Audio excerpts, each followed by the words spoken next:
Hey there, welcome back to Coding with Drew. In this video, we're going to learn about string lists and range lists. So let's get right into it. First thing we're going to do is we're going to type out some code, and it's not going to make a whole lot of sense at first, but just go with it.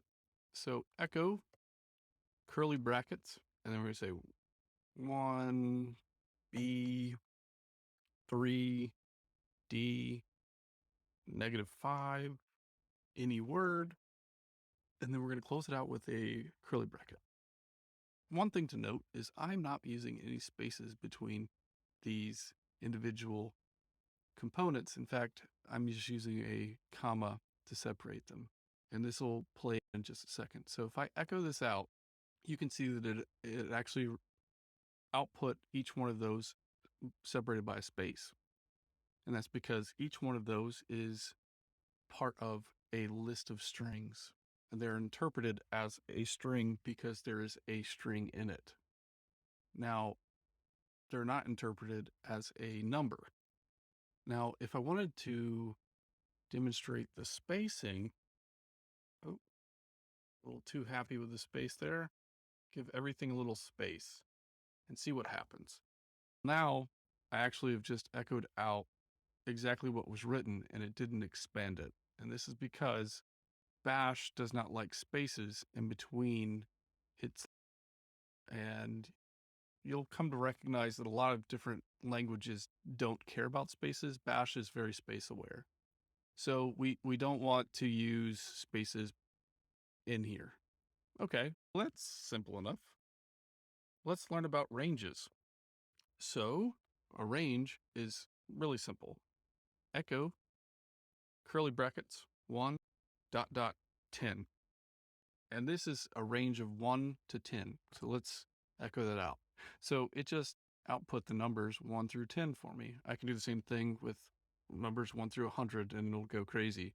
Don't get too nuts with it. You might actually hit a memory limit. Okay, so now we learned we can create a range. So what if I wanted to create a range that was reversed? It counted from 10 to 0.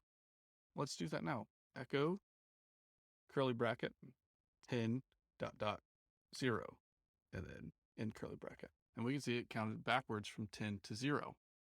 What if I wanted to do the same thing with the alphabet? I can do that. Echo, this is an alphabet range, A dot dot Z, and I can print out all the letters of the alphabet. That's pretty neat. What if I wanted those to be in reverse? So I can do echo Z dot dot A inside of brackets, and it'll do the same thing, but in reverse. Let's try something interesting. Echo brackets 1 dot dot 10 dot dot 3 curly brackets. Now we can see that what this did was it output all the numbers between 1 and 10, and it counted by threes. So 1 plus 3 is 4, 4 plus 3 is 7, 7 plus 3 is 10. And you can do the same thing with all the way through 100. You can count by threes, and we'll see what that looks like. So this is all the numbers from 1 to 100 counting up from 3. Okay, this is fancy, but not really super useful. But we're going to continue down this path. So next, we're going to learn about word splitting. So what is word splitting? Word splitting is the process Bash shells use in other shells to split the results of some unescaped expansions into separate words. This has the effect that can have some very significant effects on how the command lines are interpreted, so it's important to know them. Word splitting is only performed on the results of unescaped or not quoted parameter expansions. It can also happen on command substitutions or mathematical expansions. Okay, but the point here is that it only happens on unescaped, non-quoted parameter expansions. So tab, space, and new line is a field separator. These will separate words into their own commands. So back to this example up here, space, tab, and new line. And new line is specified as a \n. Just so you're aware, \n is a new line. Okay, so now we understand word splitting is this concept. What do I do with it? There's another concept. It's called globbing. Now, globbing in Bash is interesting. File name expansion is a Bash superpower. It's used as a shortcut for listing the files that a command should operate on. And this name originates from the glob program from early versions of Bell Labs Unix operating systems from like 1969 or something. Globbing is only performed on words and not operators. We'll get into words versus operators shortly, but for now, you just need to know what a word is, and it's a grouping of characters that are separated by space, a tab, or a new line. And an operator determines how to terminate or output a command. If you're already familiar with the use of regex or regular expression, this will not really be a new idea to you, but my guess is that since you're taking this course, you're not familiar with regex.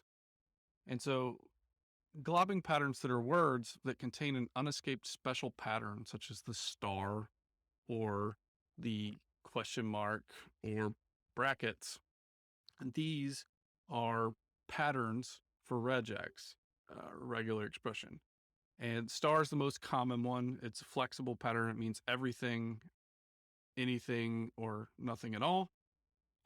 Question mark is a match on any single character, but won't match on nothing. So if there's nothing there, it won't match. But if there's like a single character that matches, it will. And then the brackets, they're used only to match characters that are placed inside of it. So that's cool. We're learning some concepts. We don't really know what to do with any of these. So to really fully understand them, we have to get more heady and talk about how Bash interprets commands. And that's a whole topic all of its own. And so I will see you in the next video. But before I do, I recommend that you just play around with strings and string lists, and you play around with ranges for numbers and letters, and you can also do count by. So give that a shot, and I'll see you in the next video.